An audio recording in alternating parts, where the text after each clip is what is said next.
Bienvenidos. A continuación, cultura, arte y transformación social, derechos culturales y lingüísticos. Con ustedes, profesora Carmen Leras de Vega. Hablaremos sobre el arte, la cultura como motores de cambio, mecanismos de impacto en la sociedad, derechos culturales en el marco de sus garantías, el caso venezolano y el marco jurídico internacional. Reflexión final, el arte como puente hacia el futuro. Como punto de partida tenemos que el arte no es un espejo, es un motor, esto es una premisa. El arte y la cultura no son simples reflejos de la sociedad, son motores activos de su transformación. A lo largo de la historia, se han fusionado como herramientas para dar voz a los marginados y canalizar el descontento o la esperanza de comunidades enteras. Cuando las palabras o las leyes quedan cortas, las expresiones artísticas conectan a las personas desde la empatía. En relación a los mecanismos de transformación social, tenemos tres pilares de impacto artístico. Como primer pilar tenemos la concientización y denuncia social. Se visibilizan las injusticias apelando allí donde las estadísticas no llegan. En segunda instancia tenemos la cohesión comunitaria y la memoria histórica. Se reconstruye la identidad y se preserva el testimonio vivo. Y en relación a la rehabilitación y espacios de paz, se ofrecen alternativas creativas de resolución pacífica a los conflictos. Analizando cada uno de estos pilares, en primera instancia tenemos la concientización y la denuncia social. El arte tiene la capacidad única de visibilizar injusticias de una manera que las frías estadísticas no logran. Al apelar a las emociones, una obra de teatro, una canción protesta, una pintura, puede resumir el dolor o la urgencia de un movimiento social, convirtiéndose en el símbolo de una causa. Ejemplo de ello, un testimonio a través de un teatro, de una canción o de un mural. Como análisis para el segundo pilar tenemos la cohesión comunitaria histórica. En comunidades fracturadas por la violencia, la pobreza o el desplazamiento, los proyectos culturales como murales comunitarios o talleres de música como un tejido reparador. En relación tenemos que la identidad ayuda a reconstruir el sentido de pertenencia de las comunidades, de los pueblos. Y la memoria preserva el testimonio vivo de esos pueblos, evitando que sus historias sean dadas por la historia oficial o por cualquier otro tipo de historia inventada. En tercer lugar, tenemos el análisis de el pilar número 3, la rehabilitación y los espacios de paz. El acceso a la cultura en sectores vulnerables ofrece alternativas creativas frente a la delincuencia o a la exclusión.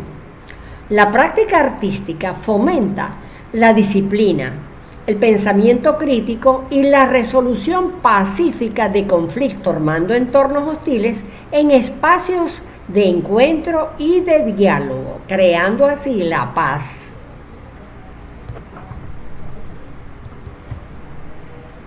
Seguidamente tenemos las formas de impacto en el entorno.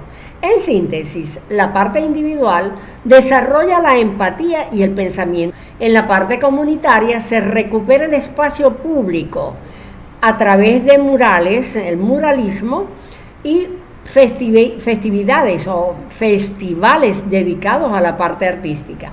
En relación al aspecto político, se desafían las narrativas oficiales y se cuestiona el poder. Todo eso se logra a través. El arte no es un espejo para reflejar el mundo, no un martillo para darle forma. Esto es un concepto del escritor Bertolt Brecht. Él establece de que el arte no es un espejo para reflejar el mundo, no. Es algo creado para darle forma al mundo. Él hace la semejanza de un martillo, pero bueno, la transformación social a través de la cultura ocurre porque el arte nos obliga a mirar de frente las realidades incómodas y nos permite colectivamente imaginar y diseñar un futuro distinto. Seguidamente tenemos el modelo en acción, el intermediación, cultura puesta al servicio social a través de una gestión cultural donde la parte política y la parte de las leyes patrimoniales son adaptadas a las necesidades del territorio. En relación a la investigación de las artes, los procedimientos artísticos para develar las experiencias dentro de los procesos de investigación del arte y el patrimonio. Posteriormente, la acción cultural que tiende puentes bidireccionales entre los recursos culturales y la ciudadanía. Posteriormente tenemos la palabra del libre albedrío. Los proyectos más longevos empoderan mediante comunidades de aprendizaje. Como segunda parte tenemos los derechos culturales y lingüísticos como el sustento jurídico de la transformación social. Como definición tenemos ¿qué son los derechos culturales y lingüísticos? Los derechos culturales y lingüísticos son humanos fundamentales que garantizan que toda persona, individual y colectivamente, pueda elegir su identidad, expresarse en su propio idioma y participar plenamente en la vida cultural sin discriminación, de tal manera que la identidad y el patrimonio nos brindan el derecho a conocer, respetar y preservar el patrimonio material e inmaterial. Seguidamente, la libre expresión cultural nos da acceso a la creación, al disfrute y a la participación en el desarrollo cultural. Y tenemos la participación sin discriminación, siendo este un puente entre los derechos civiles, políticos y socioeconómicos de. En el caso venezolano, tenemos el marco legal que se establece en la Constitución de la República Bolivariana de Venezuela, 1999. Los derechos culturales y lingüísticos están consagrados en la 1999 y se reconoce así a Venezuela como un país multiétnico, pluricultural y multilingüístico. De manera pues que el idioma oficial e indígena, el idioma oficial, el castellano, está establecido como tal. Y las lenguas indígenas o idiomas indígenas también lo son para los pueblos originarios como patrimonio de la nación. Tal es el caso de nuestro estado Zulia, donde se establece el Wayuunaiki como idioma para el grupo originario que son los wayuu, ya que ellos tienen gramática y fonética propia. Posteriormente tenemos la educación intercultural bilingüe. El Estado debe garantizar un sistema educado a las particularidades de cada pueblo. Aquí sucede que los colegios indígenas tienen maestros que hablan el castellano y el Wayuunaiki. Posteriormente tenemos la parte multiétnica y pluricultural que está reconocida en la Constitución y donde se protege su diversidad étnica y cultural existente en el país.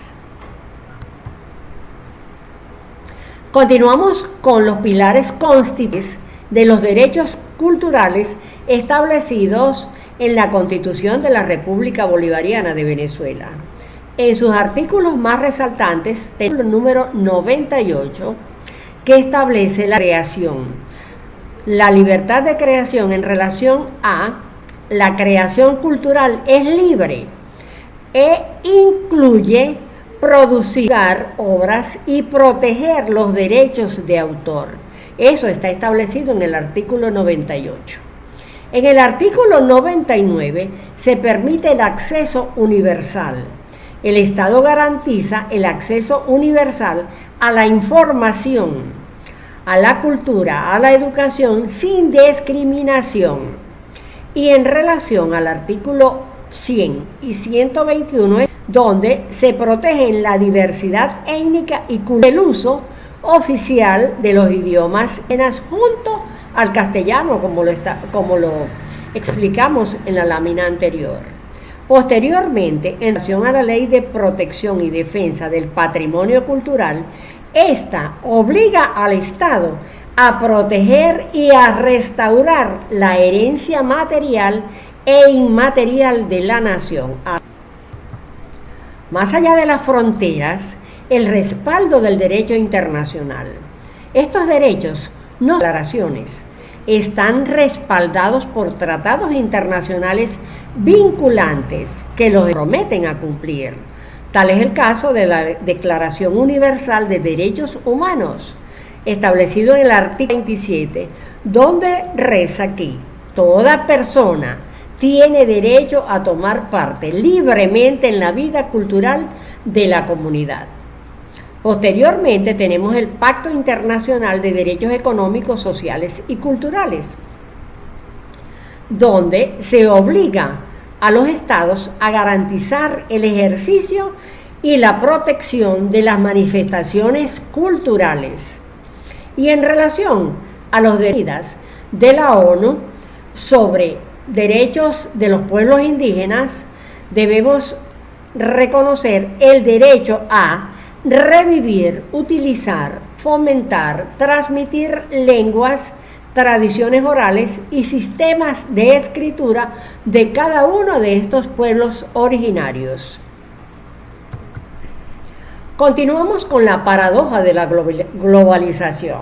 ¿Por qué hablamos de la paradoja de la globalización? Primero, porque cada 2 semanas desaparece una lengua o una forma dialectal. ¿Por qué? Porque mientras la conectividad global facilita el intercambio de expresiones artísticas, esta también ejerce una enorme presión de asimilación cultural. Cada lengua que se pierde se lleva consigo una forma única de entender la realidad. Ya para el cierre tenemos el arte como puente hacia el futuro.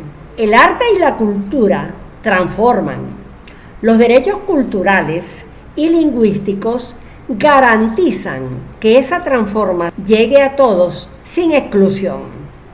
Para una lengua, un mural, una tradición, no es un gesto simbólico, es proteger la capacidad de una comunidad de imaginar y construir su propio futuro. La cultura como proceso, no como adorno. Hay que gestionarla, hay que mediarla, debemos protegerla jurídicamente. Eso es invertir en la paz social. Señores, muchísimas gracias. Gracias. Este espacio está a la orden y queda abierto para posibles preguntas y reflexiones. Con ustedes, profesora de Vega. Muchísimas gracias.